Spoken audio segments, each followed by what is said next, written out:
Ah là là, Noël, ça c'est cool. Les chansons niaises, non-stop pendant un mois. Maria Carey, oh là là, le pire de tous. Ça c'est le pire.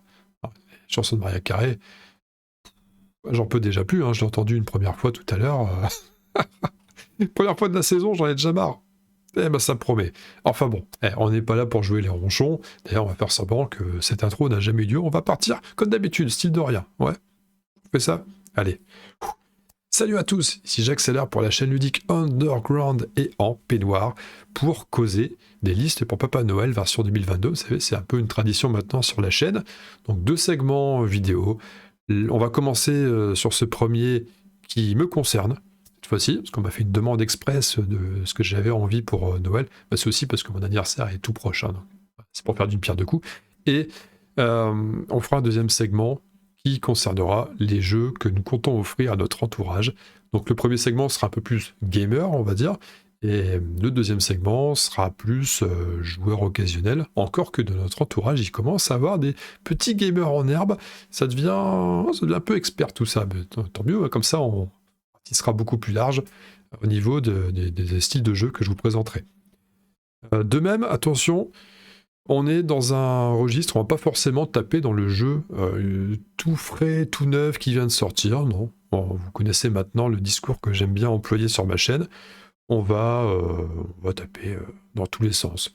Il y aura du récent, effectivement, du très récent, mais il y aura aussi du jeu plus ancien, hein, du jeu qui a fait ses preuves, qui est solidement installé dans le paysage. Voilà. Un petit peu de tout, c'est important. Vous allez voir que les jeux très récents, généralement, ils sont vite en rupture de stock. Donc, il va falloir, à un moment donné, se reporter sur les jeux plus anciens si vous y prenez un peu plus tard que les autres. Voilà. Avant d'aller plus loin, les amis, grand merci à vous qui me soutenez sur YouTube comme sur Twitch. Vous vous régalez et je vous souhaite les meilleures fêtes possibles et que vous éclatiez en jouant. C'est important de jouer entre proches, entre amis ou entre voisins. Comme vous le sentez. Pas de problème là-dessus.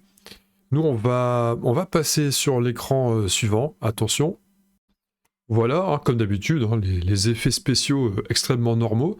Et juste cette page-là pour vous annoncer que maintenant, je suis aussi partenaire affilié chez BCD Jeux, qui est une boutique qui commence à prendre un peu de place, hein, ça ne de rien quand même, dans l'univers web francophone du jeu de société et du jouet aussi, il n'y a pas que ça, jeu de plateau, jeu de jouet, un peu toutes ces choses-là. Et donc ça veut dire qu'en gros, si jamais vous avez envie de passer commande chez eux, chez BCD Jeux, si vous passez par mon lien affilié qui est en descriptif de ma vidéo, en fait ça sera très sympathique parce que ça va me faire gagner une petite commission.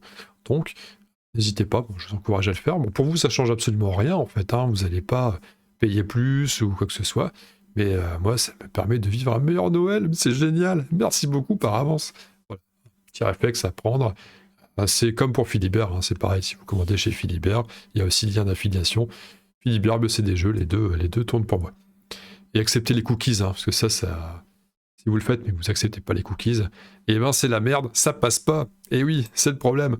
Allez, on va passer tout de suite au jeu numéro 1 de ma sélection. Ouais, on y va, tranquille. On commence avec Welcome to the Moon, qui est le seul jeu qui était déjà présent sur ma liste de Noël pour 2021. Vous pouvez en déduire que j'ai pas eu l'occasion d'y jouer pendant l'année, j'ai pas eu l'occasion non plus de me le procurer, hein, sinon il serait pas sur la liste, ça c'est évident. Et par contre, l'envie d'y jouer est toujours là. C'est quelque chose qui reste à mon avis un truc à partager avec Céline, elle pourrait apprécier. Et donc là c'est cool, hein, partager ça. Donc Welcome to the Moon, c'est vrai qu'il faut quand même présenter un petit peu le fonctionnement du jeu, bien entendu. Dans les grandes lignes, c'est un roll and ride. Donc pour ceux qui connaissent Welcome to Your Perfect Home, Welcome to Las Vegas, c'est la même série de jeux. Et il y a des cartes qui vont arriver. On va cocher, on aura chacun notre feuille où on va pouvoir renseigner les chiffres, mettre des symboles en plus quand tu auras besoin de mettre des symboles, réaliser au mieux nos agencements, nos placements de chiffres pour faire les meilleurs scores. Et ça se joue, celui-là se joue en campagne apparemment, il a 8 scénarios différents. Il fait plutôt l'unanimité, hein, genre la plupart des personnes qui ont essayé ce Welcome to the Moon ont été conquises. Alors ce qui permet de voir un baromètre qui nous dit mais vas-y fonce quoi, fonce Alphonse, ça vaut le coup, c'est sympa. Donc un roll and ride comme ça qui se joue en campagne, ça court pas les rues. Et non, puis le thème plaît, les illustrations sont plutôt sympas. Valeur sûre pour moi, avant même de l'avoir, d'avoir pu l'essayer. Et il y a apparemment une petite partie narrative pour ne rien gâcher. Donc Welcome to the Moon, un petit billet de 36 qui, je pense, est plutôt raisonnable. Et donc voilà, encore une fois, il revient, Papa Noël, si tu y penses, ça peut être une bonne solution. C'est une bonne idée. Nous avons Orléans, nouvelle génération, attention, c'est pas n'importe quelle génération, c'est la nouvelle. Orléans qui est un jeu de backbuilding où on va tirer des travailleurs, des ouvriers, des gardes, des charpentiers, c'est pas des charpentiers, des pêcheurs, je sais plus trop ce qu'il y a comme classe. J'ai pu l'essayer sur ordi avec un ami, avec des amis, un ami qui nous a initié, un autre ami et moi, et j'ai été vraiment conquis par le système de jeu. Donc on a un plateau perso où on va tirer justement des travailleurs qu'on va répartir sur certaines tâches, et les tâches vont nous permettre soit de recruter d'autres travailleurs qui vont peupler notre sac, ou soit d'aller chercher des points de victoire en faisant des déplacements sur la carte, ce qui est une carte de la région d'Orléans à droite sur le plateau. Et il y a d'autres tuiles qui vont apparaître derrière, qu'on va pouvoir aussi récupérer pour nous, pour avoir des actions un petit peu différentes de notre plateau de base, parce que le plateau de base, on aura tous le même plateau. Et voilà, donc un classique. Après, celui qui a le plus de points gagne la partie. Il y a quelques autres façons de scorer les points, mais bien sûr, je ne vais pas vous faire tout le déballage, il n'y a pas tellement d'intérêt. En tout cas, voilà, je suis devenu très fan du système de backbuilding. En fait, en ce moment, je suis un peu dans la période backbuilding, vous l'avez saisi. Et le backbuilding, j'aime bien. Charlatan le Belcastle, qui était dans ma liste 2021, qui est arrivé au pied du sapin d'ailleurs en 2021, et que depuis, j'adore particulièrement. Était un précurseur de cet attrait pour Orléans, qui a un petit peu d'âge comme Orléans, ce bord de rien. Et pourtant, je l'ai découvert de manière tardive, et vraiment pas de regret, j'adore ce jeu. Et le posséder serait une bonne idée. Je pense pas qu'il quitterait le Calax avant un bout de temps, cet Orléans. Et d'ailleurs, quitte à vivre l'expérience d'Orléans, d'ailleurs, je citais, juste avant, je mentionnais et Charlatan le Belcastle, mais c'est pareil, les gardiens du Havre-Sac, backbuilding, même à peu près le même système, c'est pas du tout la même mécanique de jeu, c'est pas les mêmes buts, pas les mêmes choses à faire pendant les tours, mais c'est le même système, quand on pioche dans un sac. Et donc, tant qu'à être sur du Orléans, on va ouvrir cette petite page-là, Orléans Invasion, qui semble être un jeu plus... Il y a une extension pour Orléans, mais qui rend le jeu coopératif. Et là, par contre, j'ai pas essayé cette extension-là. Ça me donne grandement envie de le tester. Donc Orléans, on était quand même sur un billet à... C'était 45, je crois. Non, c'était 50, quand même un bon petit billet à 50. Et là, ça fait un petit billet à 36, donc à 37. Je cite les prix à haute voix, histoire que ceux qui font la vaisselle en écoutant la vidéo sans la regarder puissent quand même entendre. Et donc voilà, assez... petit budget quand même, mais valeur sûre. Là, c'est pareil, on est dans de la valeur sûre, à l'instar du Welcome to the Moon. On est bien. Le Papa Noël, il peut pas se planter que ça. Ouais. Si vous voyez ce que je veux dire. Allez, on passe au suivant. Dune Imperium, sur la liste pour le Papa Noël 2022. Dune Imperium, c'est un jeu qui a beaucoup cartonné quand il est sorti. Il a beaucoup fait parler. Il fait encore partie des jeux qui sont cités cette année comme les meilleurs jeux de 2022. Pourtant, il est sorti plutôt vers le début d'année, je crois, si je dis pas de bêtises. Et donc déjà, ça, c'est bon signe. On sait que maintenant, avec ces vagues énormes, ces déferlantes de nouveautés, généralement, on parle beaucoup de jeux juste avant qu'ils sortent, au moment où ils sortent. Mais une fois que c'est sorti, après, c'est tout de suite différent, ça se calme énormément. Sauf quelques-uns qui arrivent à rester au top. Et Dune Imperium fait partie de ces jeux-là, on en parle encore. Un peu comme Ark Nova, où c'est pareil, Ark Nova, il est sorti, mais on en parle toujours. Ça fait partie vraiment des jeux qui ont cartonné au point qu'on continue à en parler. Donc Dune Imperium, avant qu'il sorte, quand j'avais vu le pitch du jeu, j'avais vu deck building et placement d'ouvriers, inspiré du film de l'univers de Frank Herbert, Frank et Brian Herbert. Donc, ok, voilà, Dune, l'univers de Dune avec les Freemen, les Atreides, les Harkonnen et compagnie, là. Donc moi, bah, forcément déjà, pour commencer, le thème de Dune, même si j'ai jamais lu les bouquins, le thème de Dune, ça me parle parce que je fais partie de cette génération de personnes qui ont connu tout petit les jeux vidéo, enfin tout petit, enfin, moyen petit, les jeux vidéo Dune 2, hein, Dune 2, entre autres, un des premiers jeux de stratégie temps réel sur ordinateur, si ce n'est pas d'ailleurs le premier du genre. Et donc là, ça me parle forcément, cet univers-là me parle. Donc on se sent déjà à l'aise quand on y arrive. Et puis, placement d'ouvriers, mécanique de jeux euro que j'ai toujours apprécié, même si je sors un petit peu de ma période des jeux euro, un petit peu beaucoup d'ailleurs, malgré tout, ça reste toujours quelque chose qui est rassurant pour moi. Et puis deck building en même temps, je disais quoi juste avant, que j'étais en plein dans cet aspect deck building, mais en ce moment, j'adore ça. Donc le mix des deux, j'étais très curieux. Néanmoins, bon, il s'est passé des choses pendant l'année qui ont fait que je me suis... j'aurais aimé m'y intéresser, mais j'ai fait autre chose, voilà. Je vais pas vous expliquer ma vie, on s'en fout, mais ce qui compte, c'est que j'avais déjà un œil là-dessus, je me dis, ah, c'est vrai que ça peut être cool. Et bah voilà, c'est peut-être le moment, Papa Noël, c'est peut-être le moment de brusquer la chose et de partir sur Dune Imperium. Donc je peux pas trop vous expliquer les mécaniques parce que je me suis pas assez penché dessus. Moi, c'est plutôt le mix deck building, placement d'ouvriers et univers thème Dune qui m'intrigue. Ça tombe peut-être que le thème sera pas extrêmement retranscrit dedans, c'est toujours pareil avec les jeux. De toute façon, les thèmes sont imbriqués dans les jeux avec plus ou moins de brio, mais il faut rien que le thème, ça va le faire quand même, je pense. Hein. Le seul bémol que je mettrais là-dessus, c'est l'aspect, alors c'est pas un bémol pour tout le monde, pour moi ça en est un, c'est l'aspect quand on joue en solo. Et là, j'ai bien peur que des fois, j'aurais quand même envie d'y jouer en solo. C'est qu'on y joue contre des genres d'automates. Je pense qu'on joue contre 2 automates en solo. Et le principe d'automat a tendance à me sortir un peu du truc. J'aime pas trop. Mais bon, après, on essaiera, on fera l'effort. Donc là, on est sur un jeu à 49,50 apparemment, mais il est à 44,50 actuellement sur BC des jeux. Donc c'est pareil. 5 balles, ça se prend. Hein. Ça va de rien. Bah, bien sûr, les amis, on prend 5 balles. C'est cadeau. Donc Dune Imperium, c'est pareil, Papa Noël. Hein. Là, ça peut prendre, hein. Ça peut bien prendre. Nous arrivons sur du un peu plus léger quand même, The World Championship Russian Roulette. Eh oui, la roulette russe, le championnat du monde de roulette russe. Je vous avoue que là, ça fait partie dans ma liste de jeux pour le Papa Noël, de ceux dont j'ai le moins de certitude, en tout cas au niveau de comment se joue le jeu.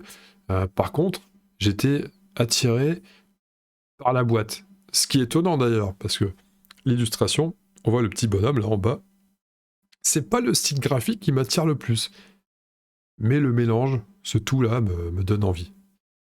Roulette russe, déjà, je trouve c'est marrant, quoi. C'est intriguant la roulette russe. Hein. Alors, championnat du monde de roulette russe, c'est encore plus intriguant.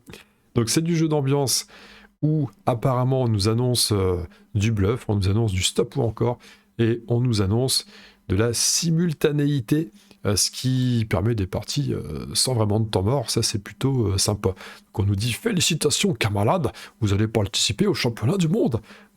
Malheureusement, c'est celui de roulette russe. Ouais, j'ai essayé de vous prendre mon accent le plus maîtrisé de moscovite, mais je suis pas sûr que ça marche des tonnes. D'ailleurs, c'est marrant, tiens, c'est roulette russe et ça sort en ce moment avec la guerre en Ukraine et tout et tout. Ouais, j'ai pas fait gaffe, ça aurait peut-être pu être mal perçu. Enfin, en ce qui me concerne, non, moi je m'en fous, hein, mais c'est pas ça qui va changer le truc. Mais ouais, c'est marrant. Donc qu'est-ce qu'ils nous disent de plus? Jouer simultanément, tout le monde joue en même temps, sans temps mort, apprenez vite les règles. Voilà, suivez les étapes et jouez immédiatement. Trichez. Cachez votre balle chargée, mais ne vous faites pas prendre, bluffez, soyez récompensé d'avoir attrapé un fichu tricheur, vous maîtrisez votre chance, etc. Il y a des cartes actions à faire. Donc ça m'a l'air d'être le truc assez explosif au niveau de la vie d'un tour. Et bon, ça me dit bien, ça change de faire des parties comme ça. En plus, maintenant que retour avec un club de jeu et tout dans mon secteur, bah, ça c'est le genre de jeu qui peut mettre l'ambiance en première partie de soirée ou en dernière partie de soirée. Donc en main event, mais avant-après, ça peut détendre l'atmosphère ou au contraire créer des antécédents pour que les jeux derrière se corsent pour certains. Ça peut être pas mal. Donc ouais, là on y va. On verra. C'est pas un gros risque non plus. Ça fait le cadeau à 20 balles, hein, 19,90. Ça me paraît dans les prix. Ouais. Est-ce qu'en termes de matos, il y a tant que ça? Je sais pas. Je sais pas si on voit ce qu'il y a.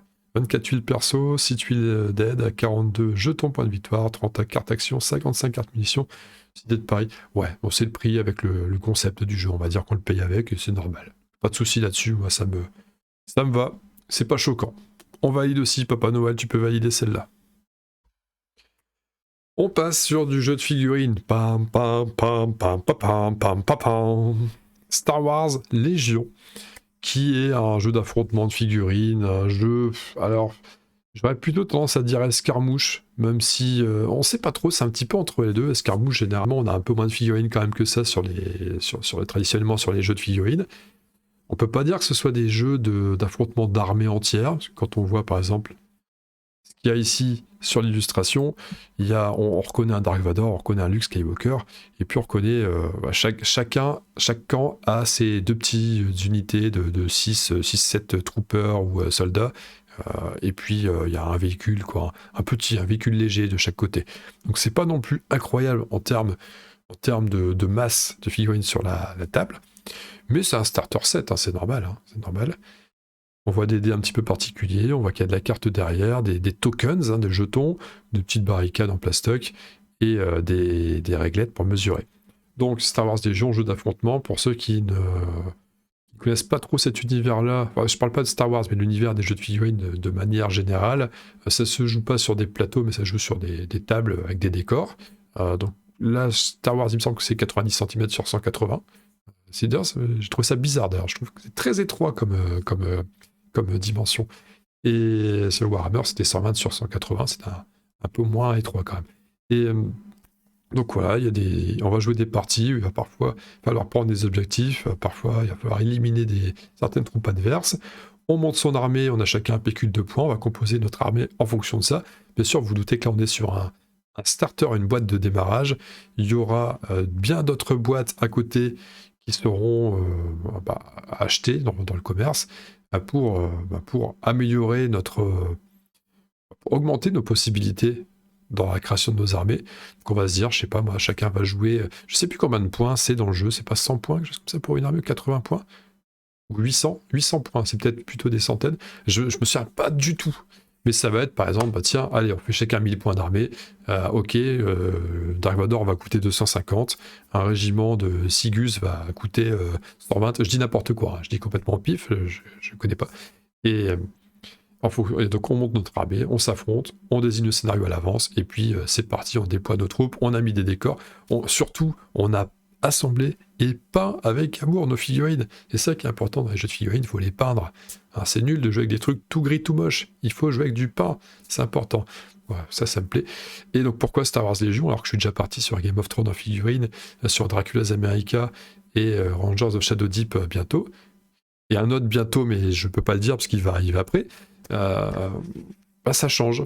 Star Wars Légion, ça permet d'avoir un jeu qui se passe dans un univers plus science-fiction. Et donc, en termes de peinture, ça va être amusant de peindre un petit peu de choses que ce que je peins habituellement.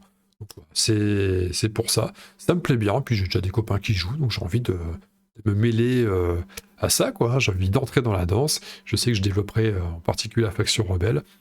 Et il y a 5 factions dans le jeu, à l'heure où je parle, je dis 5 et je mets 4 avec mes doigts. Je crois que voilà, c'est mieux comme ça, un 5e. Donc il y a 5 factions en tout, mais bon, ça, j'aurai à mon avis le loisir d'en reparler sur la chaîne, parce que ce jeu, même si Papa Noël ne le met pas au pied du sapin, il y a de fortes chances que je m'arrange quand même pour que la boîte arrive à la maison. Donc on en discutera sur la chaîne, à un moment donné, ça me paraît évident, il faut juste un petit peu de patience. Allez, la suite. Non, pas la suite. J'ai oublié d'annoncer le prix 80,90€ sur BCD Jeux, ce qui est moins cher que quasiment partout ailleurs. La plupart du temps, vous trouvez la boîte à 90€. Ça doit être 100€ en prix magasin physique, 90 généralement sur les boutiques internet quand elles appliquent le fameux 10%. Et donc ici, c'est à 80, ce qui est vraiment intéressant. Voilà. Maintenant, on peut passer au suivant. Allez, on passe sur Philibert pour la prochaine, qui est sans doute la petite boîte la plus chère de toute ma liste pour Papa Noël. Donc cela, il y a de fortes chances qu'elle n'arrive pas en dessous du sapin. Faut quand même pas exagérer, on va pas non plus dépouiller la famille. Ce serait pas sympa. Mais en tout cas, on le met dedans. Et ça a été recommandé par le petit lutin là-bas, hein, tout à l'ouest là-bas. Et donc Shadows of Brimstone, City of the Ancients Revised. En réalité, c'est un jeu sur lequel j'avais déjà un petit œil qui louchait depuis un moment. Seulement, ce qui me freinait, c'est l'anglais, la VO. Il n'y a pas de VF. C'est uniquement en anglais, il n'y a jamais eu de VF. Le jeu a déjà un petit peu d'âge, il a 8 ans, je dirais. Je pense qu'il est sorti en 2014, je suis pas sûr, dans ces eaux-là. Et voilà, je parle pas des 1000, attention, j'oserais pas. Et donc c'est quoi? C'est du jeu de figurines, c'est du jeu de donjon. On va incarner un cow-boy ou quelque chose qui vit à l'époque du Far West en tout cas. Et on va faire équipe avec d'autres personnes du Far West pour aller braver toutes les méchancetés de type Lovecraft, hein, très clairement. Il y a de la bestiole qui vient d'ailleurs. Enfin, il y a tout un mythe qui se crée dans le jeu. Il n'y a pas uniquement du Lovecraft, je crois qu'il y a aussi d'autres créatures issues d'autres mythologies. Et donc vous voyez, Fit Saloon, un guerriero derrière, je crois qu'il s'appelle celui-là. Il y a un prêtre, je ne sais pas si c'est un prêtre, non c'est pas un prêtre. Il y a peut-être un shérif dans le lot, enfin, des personnages comme ça, un peu clichés, mais qui sont toujours efficaces parce qu'au moins on se repère, on est rassuré, on sait ce qu'on a entre les mains. Et donc jeu de figurines, on va regarder un petit peu tout ça, des cartes. Voilà, c'est un jeu de donjon, on va évoluer, on va améliorer nos personnages, on va récupérer des objets qui vont nous aider, espérons-le, des donjons qui se créent de manière un peu aléatoire, ce qui fait que les parties sont renouvelables, même si on joue le même scénario, des créatures très très bizarres alors qu'on est dans le Far West. Il y a un gros mash-up de choses en fait dans le jeu, parce qu'il y a une foule d'extensions qui sortent, je ne savais pas qu'il y en avait autant, je savais qu'il y en avait un certain nombre, mais pas à ce point-là, et il y a une foule d'extensions, dont certaines qui permettent de jouer de jouer dans des univers où on se dit mais what the fuck, qu'est-ce que ça vient foutre dans le Far West ce truc? On peut visiter des vaisseaux spatiaux, des trucs comme ça. What? En fait, dans l'histoire, on peut emprunter un portail, des choses comme ça pour aller visiter à droite à gauche. C'est pas mal, vous voyez, des figurines. Alors c'est du 35 mm, c'est-à-dire que c'est un petit peu plus grand que les figurines Star Wars, que les figurines Warhammer de base, des choses comme ça. C'est un chouïa plus grand au niveau du format, de l'échelle. On a un Rancher, par exemple, un Bandido, un Scout indien, un US Marshal. Ah bah 8 persos, donc c'est peut-être un combo de 2 boîtes celui-là, parce qu'il me semblait que les 8 personnages n'étaient pas dans les mêmes boîtes. Ouais, des fameux tentacules, des tentacles. Voilà. N'oubliez pas qu'on dit un tentacule, hein, et pas une tentacule, sinon on a l'air d'être un ignorant et pas... Ah, aussi. Des quarts de loot, enfin j'arrête mes bêtises, mais bref, c'est un jeu qui a l'air un peu kitsch comme ça, mais qui, apparemment, les amateurs ne se passent plus de ce jeu une fois qu'ils ont mis un pied dedans. Et pas dans l'univers, hein, pas un pied dans la boîte. Sinon ça abîme les figurines et c'est pas bien. Bon, ça vaut quand même son petit pesant de cacahuètes, hein, parce que 144,95, c'est beaucoup. Mais bon, quand on aime, il paraît qu'on ne compte pas. Enfin, ça, c'est le banquier dit pas ça, lui. Hein. Le banquier, il dit différemment. Enfin, voilà. Shadows of Brimstone. Il paraît en plus que les textes en VO ne sont pas si difficiles que ça. Ça reste un anglais assez abordable pour ceux qui ne sont pas experts en anglais. Donc ouais, si, ça me tente bien. D'ailleurs, petite mention entre parenthèses, je ne l'ai pas mis, donc je peux en parler. J'aurais bien voulu mettre aussi dans cette liste pour Papa Noël, j'aurais bien voulu mettre le Zombicide Undead or Alive, donc dont le Kickstarter est arrivé chez tous ceux qui ont pledgé. Et bon, moi je kickstarte pas de base. Ça avait peu de chances que ça arrive à la maison, c'est ça. Mais ça laisse sous-entendre que, en tout cas, ce Zombicide va pas tarder à arriver en boutique. Bon. Je sais que Zombicide, c'est quand même plus léger que la plupart des jeux auxquels j'apprécie de jouer, notamment même celui-là, hein, Shadows of Brimstone. Mais j'ai jamais... en fait, j'ai pas de Zombicide à la maison. J'en ai jamais eu. Je l'ai jamais eu, c'est comme ça, pour plusieurs raisons. Pas que je n'aime pas, mais ça s'est pas proposé. Et je me disais, comme j'aime bien, je fais un peu de figurines de cowboy en ce moment, je peins, j'assemble avec Dracula's America, ça peut être cool, quitte à avoir, parce que je pense que c'est quand même un jeu, il faut au moins avoir un zombicide dans sa ludothèque, au moins un, il faudra en avoir un. Je dis, bah, celui-là, c'est l'idéal. Les figurines ont l'air vraiment sympas, et puis, ouais, thème Far West, comme j'adore ça, ça peut être pas mal.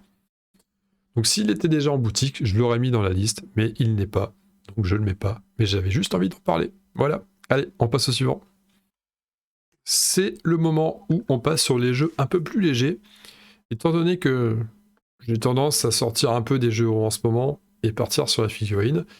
J'ai aussi on va dire un bout de pied qui repart un peu aussi sur les jeux un peu plus d'ambiance. J'ai besoin de vivre des trucs, des aventures, des choses comme ça. Et on peut aussi vivre des aventures sympas quand on joue à des jeux familiaux, récréatifs, où on essaye de remettre en question notre perception des autres. Est-ce qu'on les connaît vraiment bien ou pas? C'est ça, j'ai toujours bien aimé ce style de jeu. Et j'aime bien de temps en temps tenter des nouvelles expériences là-dessus, même si on a toujours le sentiment que c'est un peu le même style de jeu qui revient, juste que c'est remasterisé dans un autre sens, et puis ça permet de rafraîchir un petit peu le tout. Donc là, fun fact, ça fait partie, c'est typiquement c'est l'archétype du jeu, tout ce que je viens de décrire. Ouais, c'est ça. On est sur un jeu où il faut, grosso modo, un thème est donné, et chacun va mettre une réponse secrète derrière son petit panneau en forme de flèche là. Alors je sais plus, il y avait un exemple dedans, je crois. Voilà, on a un exemple. Un exemple est toujours plus parlant qu'une explication de j'accélère, hein, très clairement. On va distribuer à chacun un panneau, et un joueur va dire, mais combien d'années de votre vie donneriez-vous pour devenir milliardaire tout de suite?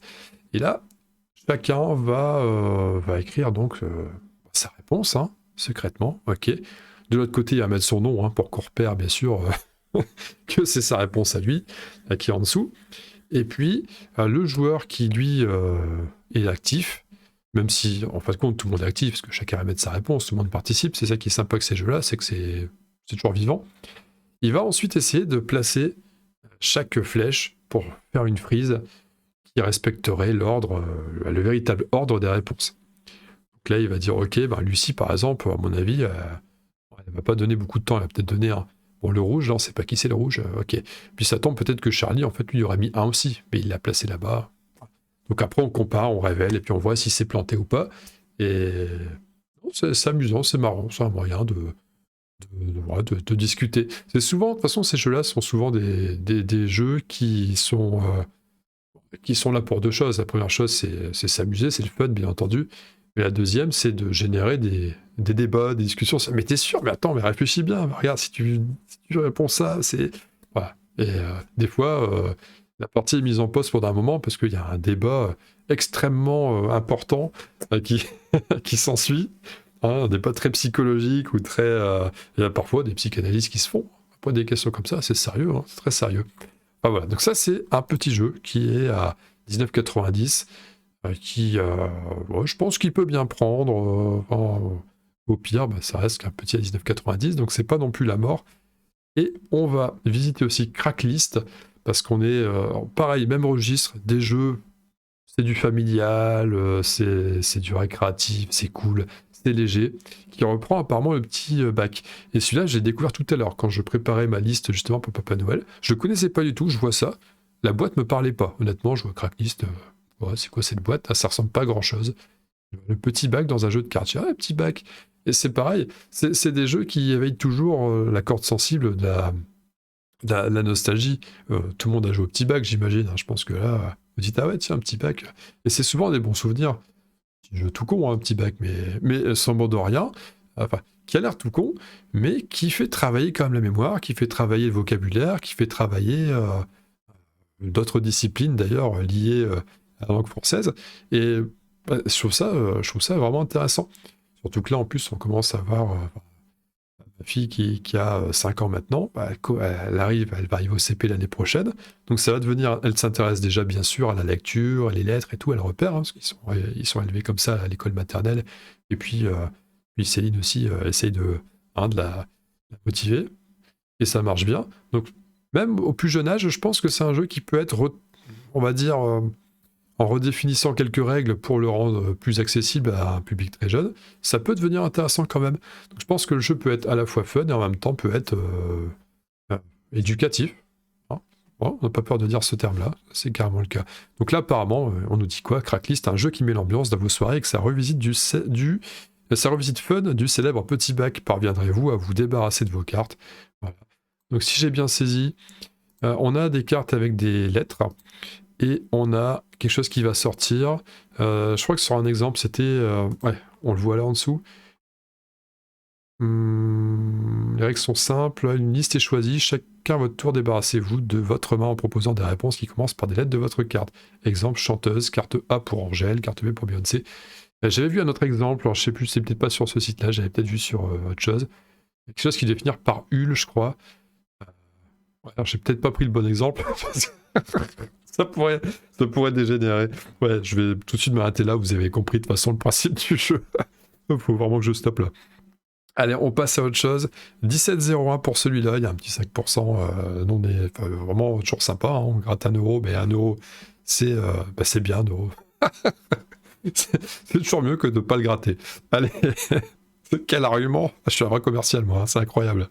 Allez, suivant. Bon, c'est du sérieux, là. Trickerion, légende de l'illusion. Modique somme de 55,90 euros, hein, 55,90 €. Et donc là, on est sur du cube en bois. Alors, je comprends pas, et j'accélère, et il a dit qu'en ce moment, le cube en bois, il en sortait un petit peu. Oui, n'empêche que Trickerion, c'est un jeu qui me fait de l'œil depuis un moment, et j'ai quand même un mauvais côté, c'est que je suis assez tenace pour pas mal de choses. Et figurez-vous que quelque chose que j'aurais pas réussi à avoir, par exemple une partie de Trickerion pour essayer, tant que je l'ai pas eu, ça va m'énerver. J'aurais envie quand même de le faire. Je vais tenir jusqu'à ce que je puisse essayer. Et honnêtement, alors quand on voit la photo, oui, c'est peut-être pas hyper rassurant. C'est blindé de matos dans tous les sens. Ouais, c'est pas grave. Parce que je trouve que le matos est beau. Ouais, c'est con, hein, mais il est beau. Alors des jeux cube en bois qui me donnaient envie, mais sur lesquels je me penche un petit peu, il y en a. C'est vrai qu'avec le temps, en sortant un petit peu du délire cube en bois, la plupart, je les ai zappés. Hein. Je les ai zappés la plupart d'entre eux, en me disant ouais, c'est pas grave, c'est des cubes en bois. J'ai déjà vécu l'expérience cube en bois plein de fois avec plein d'autres jeux, c'est toujours un petit peu le même délire qui revient, c'est juste que le matos est différent, le thème est différent, etc. etc. Mais Trickerion, j'ai quand même l'impression que c'est un jeu cube en bois qui, malgré tout, te fait plonger un petit peu dans ce thème de l'illusion, etc. Je pense que le thème marche bien et que les sensations de jeu, du coup, s'en retrouvent décuplées, en tout cas boostées. Et donc, ouais, ça me donne envie. Ouais, ça me donne envie d'être un magicien qui va concocter ses tours, ces tours de magie là. Et ouais, alors même quitte à faire du cube en bois, moi, ça me va hein, pour ça. Pour replonger dans le thème, dans ce thème victorien, steampunk. Ah, j'ai envie. Trickerion, ça me donne envie. Et pareil, maintenant que club de jeu pour le coin, avec des joueurs qui peuvent se permettre de jouer à ça, let's go, hein, on y va, on va se faire plaisir. Donc Papa Noël, Trickerion, on peut y aller. Je sais qu'il y a l'extension derrière, donc si ça plaît, derrière, encore plus renouveler l'expérience en la corsant, là aussi. On passe à celui qui va suivre. Et celui qui va suivre, c'est Frostgrave, livre de règles seconde édition. Bon, là, c'est juste un bouquin qui explique les règles d'un jeu. On est sur un jeu de figurines, escarmouche, Frostgrave, univers dans des contrées gelées, il y a des sorciers qui luttent pour une suprématie ou je ne sais quoi. À vrai dire, je connais assez peu l'histoire de Frostgrave, donc si je vous dis quelque chose là, je vais dire certainement n'importe quoi. Tout ce que je sais, c'est que c'est ce que j'ai déjà dit, hein, jeu de figurines jeu d'escarmouche de figurines, donc chaque joueur va avoir une bande qui sera dirigée par un sorcier et son apprenti, et le reste sera composé de quelques mercenaires, de tous les styles. Hein. Univers héroïque, fantasy, médiéval, etc., tout ce que vous voulez. Donc il y aura des gars avec des épées, des boucliers, des arcs, des arbalètes. Il n'y aura pas d'ailleurs que des humains, il y aura des créatures, ce qu'on croise habituellement. Hein. Il y aura des, je sais pas moi, des morts-vivants. Il y aura des gobelins, j'imagine. Je sais pas s'il y a des gobelins dans Frostgrave. Il n'y a peut-être pas de gobelins, genre ça. On le découvrira si Papa Noël m'amène le bouquin. En tout cas, j'ai déjà fait une partie une fois, et j'avais trouvé ça bien fun, même si mon apprenti sorcier était mort direct. Mais c'est le jeu classique de figurines, on assemble, on peint, on crée du décor. Le décor est très important dans ce jeu-là. Comme on joue avec peu de figurines, si on jouait sur du désert, ça serait dommage, quoi. Il faut forcément des choses derrière lesquelles se planquer, etc. Donc il y a un aspect modélisme, bien entendu. Et puis, des règles assez accessibles. N'importe quel joueur qui ne connaît, qui est même pas encore initié aux figurines va pouvoir ingérer la chose sans trop de problèmes. Et puis, mécanique assez rigolote parce que les jets de dés, quand on joue aux figurines, on vit avec, on meurt avec. Il y a des jets qui peuvent être catastrophiques, il y a des jeux qui peuvent être sympas. Mais sur la longueur, ça se finit toujours par se lisser. Donc ça va, on sera jamais un poissard de l'extrême ou un gros vénard de l'extrême. Encore que, avec l'expérience, si quand même. Il y en a certains qui ont vraiment de la chance. Mais bon. Et là, le système fait qu'on joue avec des dés à 20 faces. Ce qui fait que dés à 20 faces, vous imaginez, on est très loin du dé à 6 faces. Dé à 6 faces, la variance est beaucoup plus faible qu'un dé à 20 faces. Et comme on lance pas trop de fois le dé sur une partie, si on fait quelques jets un peu monstrueux, on va tout de suite sentir la différence sur la partie. Ce que j'ai trouvé rigolo, en fait. C'est assez rigolo.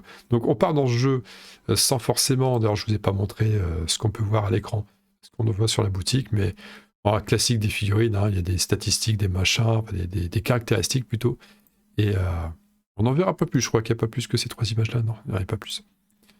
Mais il faut vous y... Ah, on voit 3 figurines. Bon, imaginez un petit peu l'ambiance. Vous voyez les figurines là-bas. Et donc, ouais, règle de campagne, on s'affronte, les joueurs s'affrontent. Je sais qu'il existe des suppléments où on joue contre le jeu, il y a des campagnes particulières où on va affronter des créatures qui vont être gérées par une intelligence artificielle.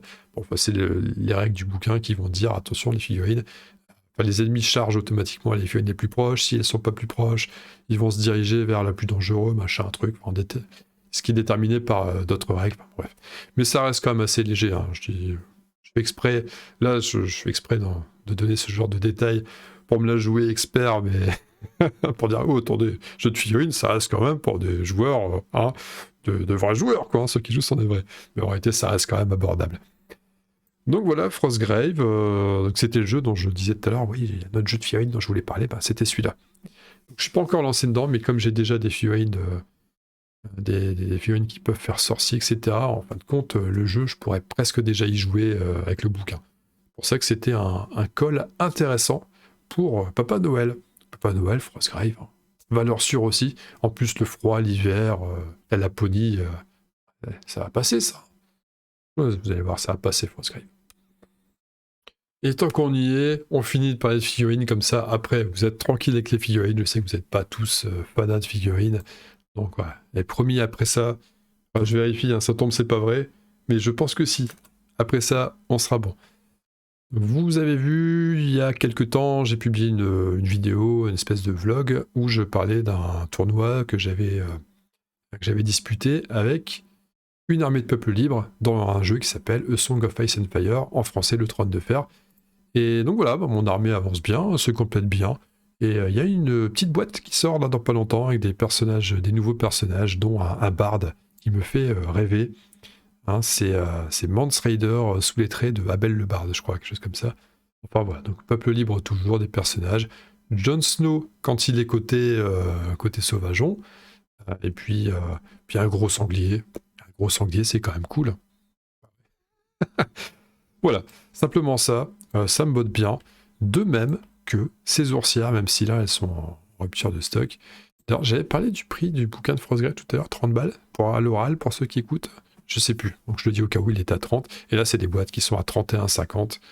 Donc les oursières, donc là, même si elles sont en rupture, mais en fait, elles sont pas partout en rupture, donc on peut les trouver. Un régiment de guerrières sur ours blanc, et ça, c'est la classe. Honnêtement, des figurines comme ça, c'est... regardez, ces gros ours avec leurs papates, là. Vous prenez un coup de papate d'ours, ça...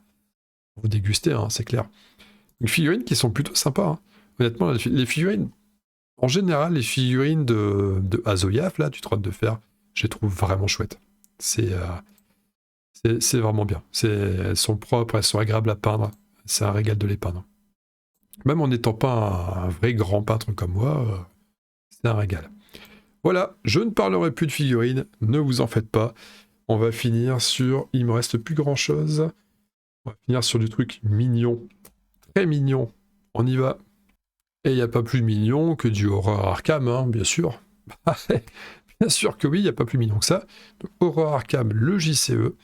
La campagne Les Clés Écarlates qui sort. Alors le prix 63,95, 63,95 €, avant que j'oublie de le dire. Ça c'est bon, c'est fait. Vous avez vu sur la chaîne qu'en ce moment, c'était ce que je proposais le plus comme vidéo, des vidéos d'Horror Arkham JCE, depuis que j'ai redécouvert le jeu et que je me suis retrouvé face à une nouvelle passion. Voilà, ce jeu, c'est dévorant. Les Clés Écarlates. Campagne qui sort le 9 décembre. En plus, le jour de mon anniversaire, c'est génial. On ne pouvait pas plus mieux tomber. Genre, que dire, Horror Arkham, un jeu de deck building où on va vivre une campagne de folie avec un investigateur ou plusieurs, si on veut jouer avec plusieurs investigateurs. Et on va vivre des scénarios avec des rebondissements, des phases de mythes incroyables qui nous mettent des bâtons dans les roues et des retournements de situation, construire son deck, l'améliorer avec les points d'expérience qu'on va gagner entre deux parties. Et vraiment, le jeu est top. Mais spoiler alert, j'en parlerai dans vous savez, le top 50 que je suis en train de publier en ce moment. Il me reste encore 2 vidéos à faire, du 20e au premier, du 20e au 11e, puis du 10e au premier, donc spoiler alert, je parlerai du JCE dans une de ces 2 vidéos. Donc j'en reparlerai plus en profondeur. Voilà, tout ça pour dire que Les Clés Écarlates va sortir, et j'ai bien envie de découvrir ça. Tranquille. Avec le nouveau format, là, grosse boîte, c'est pas mal, hein. C'est mieux que ce qu'il y avait avant, avec les formats, avec les débuts de campagne, qui prenaient 2 scénarios, puis tous les blisters à part. Au moins, là, paf, on a la boîte, on est tranquille, on s'emmerde pas. Donc ça, je trouve ça nettement plus qualitatif. Et alors j'ai dit, on finira avec un truc propre. Alors c'est pas la fin, j'en ai encore d'autres à vous présenter, mais il reste plus grand chose. Allez, next. L'avant-dernier de la liste. L'extension de Nouvelles Contrées, aventure thématique. Alors, Nouvelles Contrées, parlons-en un petit peu. Il y a une vidéo sur la chaîne que j'ai publiée il y a un petit moment maintenant. Quand le jeu est sorti, alors je sais plus, c'était peut-être vers le début de l'année 2022, ou c'était 2021, je sais plus. Le temps passe tellement vite, on se rend pas compte.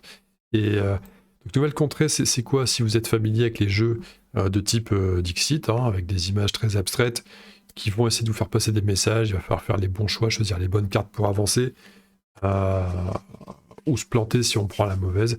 C'est un petit peu le même délire. Si ce n'est que là, c'est du coopératif, et qu'on va céder d'un livre, un roman, ou pas forcément un roman, mais un bouquin, et qui va tourner de main en main pour faire progresser notre campement.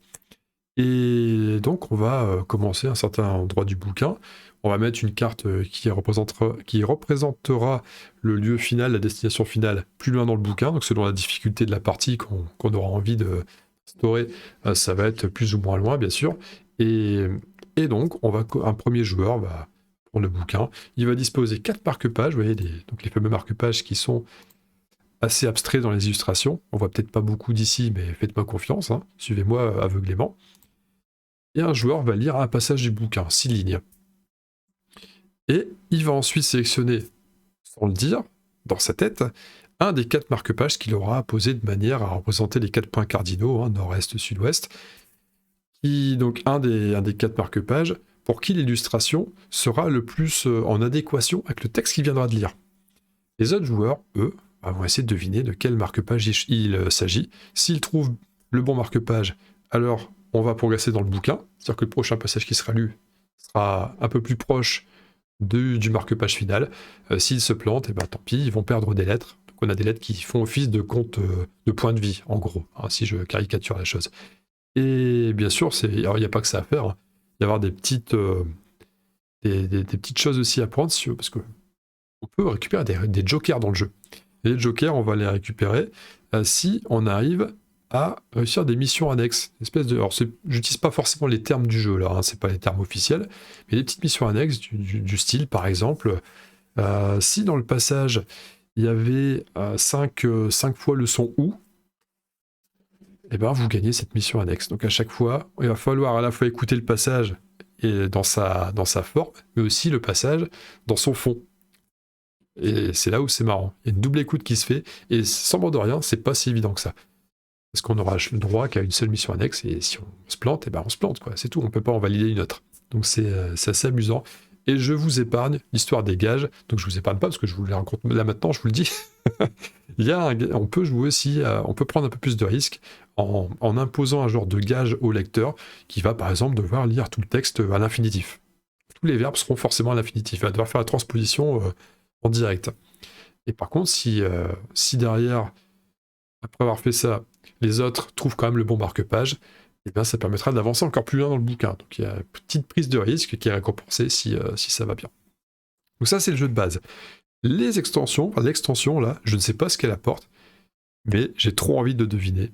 Donc voilà, on nous dit juste renouveler vos parties d'une nouvelle contrée avec l'extension aventure thématique et un jeu coopératif pour explorer n'importe quel livre. Ouais, ça c'est cool.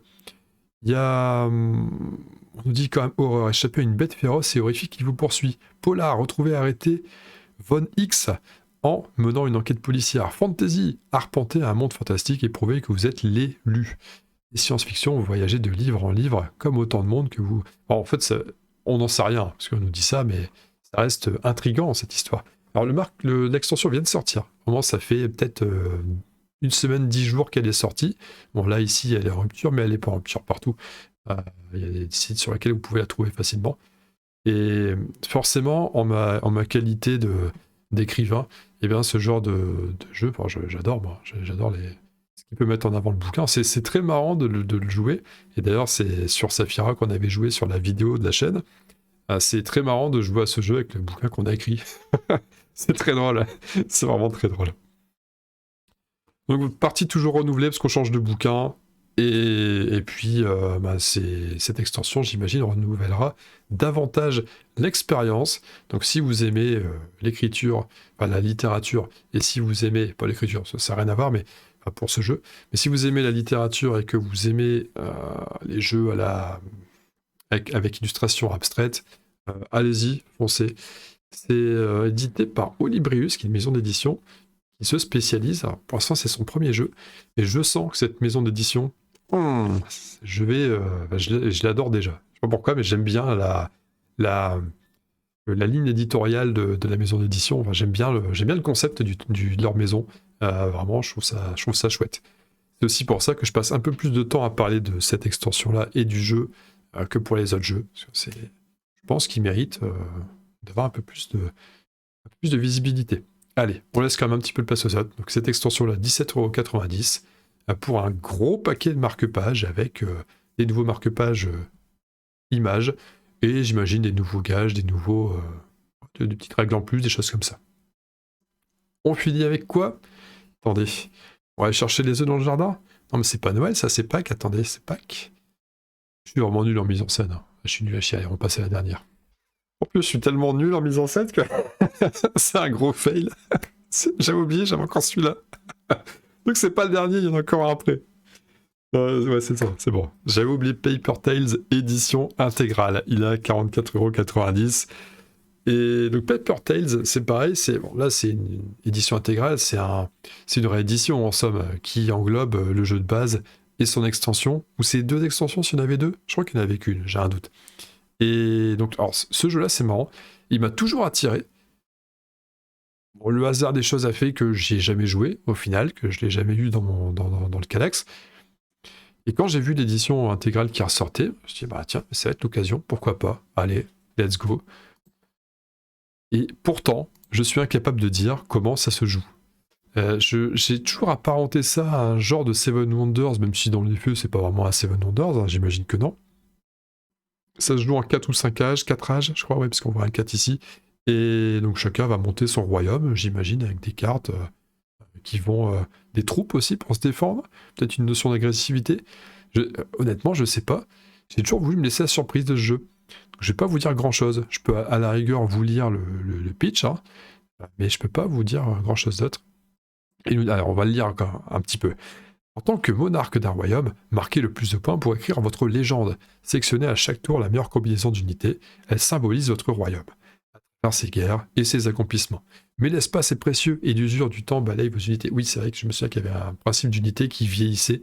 On devait en profiter un maximum parce qu'après elles disparaissent et on doit se débrouiller autrement. Je trouvais que les illustrations globalement étaient plutôt sympas.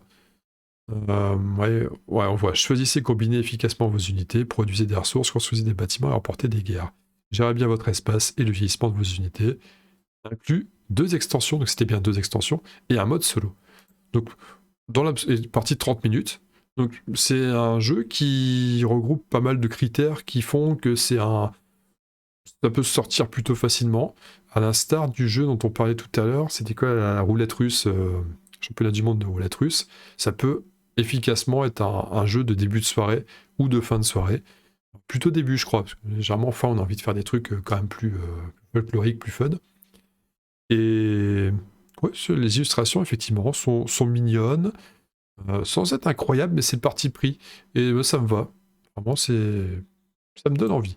Papa Noël, Paper Tales, on pourra enfin découvrir le jeu et voir ce que ça donne. Ça pourrait être cool. Allez, est-ce qu'on passe au vrai dernier cette fois-ci? On passe au vrai dernier, on y va. Voilà, quand je parlais des œufs de Pâques, etc., je parlais de lapin. Mais c'était un fail. C'était un fail intersidéral. Bon, donc là, qu'est-ce qu'on fait? On est sur du puzzle. Honnêtement, celui-là, c'est le plus what the fuck de la liste parce que j'aime pas du tout faire du puzzle. C'est vraiment pas mon truc. Mais vraiment pas. Enfin, le puzzle, c'est un truc qui m'ennuie. Et... Et là, on est sur du puzzle. 1000 pièces, vous imaginez le truc? Alors pourquoi je m'infligerais ce délire de puzzle? Parce que là, on parle de Bunny Kingdom. Et là, on parle d'un truc très sérieux, là, les amis. Très, très sérieux. Bunny Kingdom, pour moi, c'est une religion. Ça, j'adore ce jeu. Bon, je vais pas vous présenter le jeu, parce que je le ferai de façon... Alors, deuxième spoiler, hein, par rapport à mon top 50. Vous savez ce que je disais tout à l'heure, il me reste encore 20 jeux à présenter. Bunny Kingdom fait partie des 20 premiers. Et oui, c'est fou. Il est devant Terraforming Mars. Donc ouais, si, c'est dingue. J'adore ce jeu, je sais pas l'expliquer, c'est viscéral. C'est viscéral. J'adore le... En fait, j'adore l'ambiance du jeu et les illustrations surtout. Il n'y a rien à faire, je suis fan. Et j'ai appris il n'y a pas longtemps que Paul Maffaillon, l'illustrateur de Bunny Kingdom, est lillois, ou en tout cas de la région lilloise. Ça veut dire que le gars qui a illustré un des jeux que je préfère vraiment par-dessus tout. Enfin, j'en fais presque des tonnes, mais non, c'est vrai, j'adore ce jeu. En fait, il habite pas loin de chez moi. C'est trop cool. J'aimerais bien, un de ces quatre, je sais pas moi, lui faire dédicacer. Je dis, ça fait bizarre, hein, parce que je suis pas du genre à aduler les personnes au point de faire des dédicaces, etc. J'ai toujours trouvé ça ridicule, mais c'est pour le délire, parce que je me dis que des illustrateurs de jeux de société, ça doit pas forcément être des personnes de type rockstar, qui doivent croiser des groupies, signer des... Non, je pense que c'est plutôt des personnes discrètes, et donc ça peut être marrant pour le délire de croiser l'illustrateur de Bunny Kingdom. J'adorerais faire ça. Bon, l'auteur Richard Garfield, je pense qu'il est un peu plus loin, lui. Hein. Il doit plutôt être de l'autre côté de l'Atlantique. Mais voilà. Et donc, l'illustrateur, là, il est plus que mis en avant, parce que le puzzle, c'est son œuvre. C'est le dessin qui est là sur le puzzle. Et donc là, alors, ce qui est marrant avec ces puzzle twist, c'est que l'illustration que vous voyez ici, donc celle-là, qui fait office d'illustration de la boîte, eh bien, ce n'est pas le puzzle que nous allons faire sur cette boîte. Je l'avais pas compris au début. Et puis un copain m'a dit, mais si, regarde, si, en fait, c'est ça le truc du jeu, c'est que... et je salue GameStuff au passage, parce que c'est lui le copain en question. En fait, non. Et c'est là où réside un petit peu plus la difficulté du jeu, c'est que, en fait, on n'a pas le modèle. Ce qu'on va composer comme image avec le puzzle, c'est l'image qui se produit après cette image-là. Il faut essayer de deviner ce qui va arriver après.